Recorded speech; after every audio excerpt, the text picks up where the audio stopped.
Welcome to the deep dive. Today, we're tackling something pretty serious from criminal law, the aggravating circumstance of committing a crime for a price, reward, or promise. Right. It's about why crimes driven by money often get, well, tougher sentences. Exactly. And we're looking at how the law, drawing a lot from Spanish roots in later cases, figures out who's responsible when there's this kind of calculated deal. Yeah, our mission here is really to unpack that. The whole legal idea behind it rests on what the law calls the offender's greater perversity. Greater perversity, that sounds intense. What does that actually mean in practice? It points to a colder, more mercenary motive, Yeah. someone deciding to commit a crime purely for gain.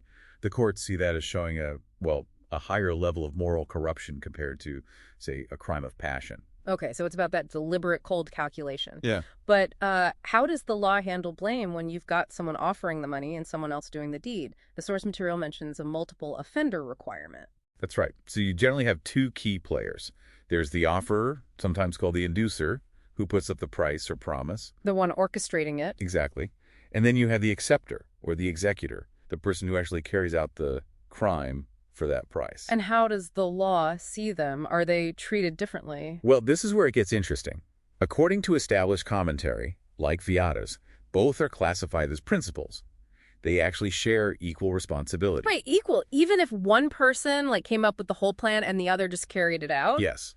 The principal, often called the equal application principle, holds both equally culpable. It reflects that shared moral fault in the transaction. We see this confirmed in cases like U.S. v. Pero and People v. Lancaster. Okay, equal responsibility. That's a strong stance. Yeah. You mentioned U.S. v. Pero. Wasn't that the case with a really small amount of money involved? Surprisingly small. It was P60.000, I believe, for procuring a murder. And what's really key there is the court explicitly said that the modest amount didn't matter. So P60 or P6 million, it makes no difference to the aggravation. Correct. The focus isn't on the market value of the crime, so to speak. It's purely on the corrupting influence of using money or reward to induce the act, the principle itself. Right, the act of selling the crime. Okay, so we know who can be liable and that the amount doesn't necessarily matter. But proving the connection, that the price caused the crime, that seems tricky. What does the law require? There are essentially three critical elements prosecutors need to show. First, the inducement purpose. There has to be a clear causal link. The price or promise has to be why the crime happened. Makes sense. Cause and effect. What's second? Timing. This is crucial. Yeah. The offer, the price, the promise, whatever it is, it absolutely must come before the crime is committed.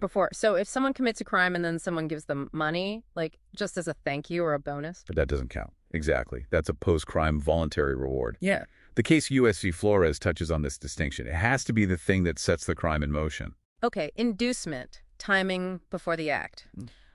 What's the third one? You mentioned something about it being the primary reason. Yes, the primary consideration doctrine. This came out strongly in the People v. Paredes case.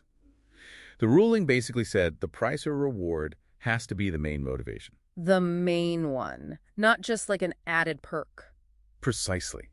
It can't just be supplemental encouragement if the person already intended to commit the crime anyway. The prosecution needs to show the money was the driving force. So if someone was already planning a robbery and then someone offers them cash to do it, that might not qualify if the original intent was already solid. It could be argued that way, yes. It has to be the reason the acceptor committed the act. It's a fine distinction, but legally very important.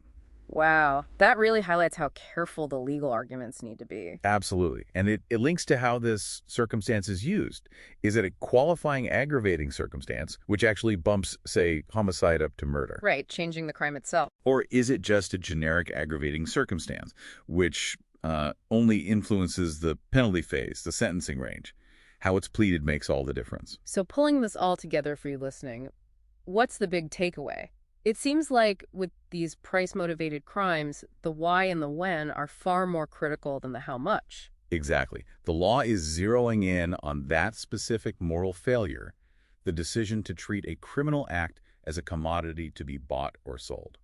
Which leaves us with a final thought for you to mull over. Given how strict these rules are, especially needing it to be the primary reason and occurring before the crime, just how difficult do you think it is for prosecutors to actually prove that link beyond a reasonable doubt, to show the money wasn't just a factor, but the decisive one?